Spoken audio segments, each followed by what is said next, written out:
mentor was Todd Sloat, and he's been doing stream and meadow work for like 30 years.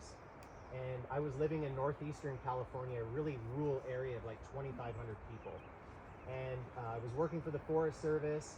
I wanted to be a park ranger for the Forest Service or for government. And there's just not a lot of money in recreation and park management.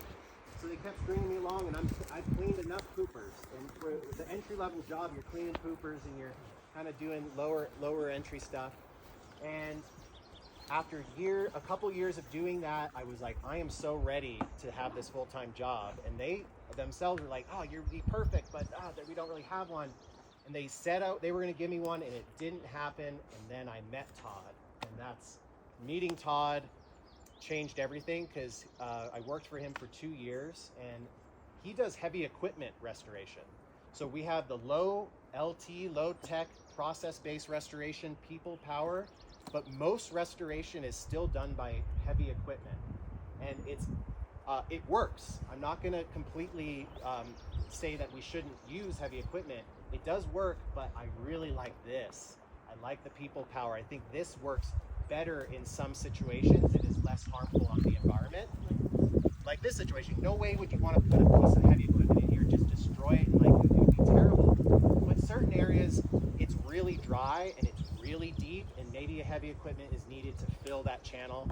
So I worked for Todd for 2 years, but during that time, he's like, I don't really like having employees. I've never had employees. Why don't you start your own company and I'll feed you work, and then you can start branching off. And so that's what I did. Started my company, and then I started going to collaborative meetings. So there's a lot of collaborative networks. Sierra Meadows Partnership, California Process-Based Restoration Network, Klamath Meadows Partnership. And you go there, you go to the meetings, you go to the annual gatherings, you shake hands. I was like, this is what I'm doing. I made a website. I got every insurance I needed, and I dove fully in and made it happen.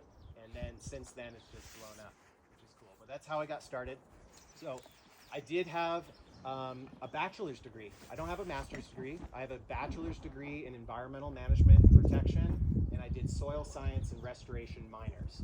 So I just have a good general environmental background, but I didn't go deep into research or anything like that.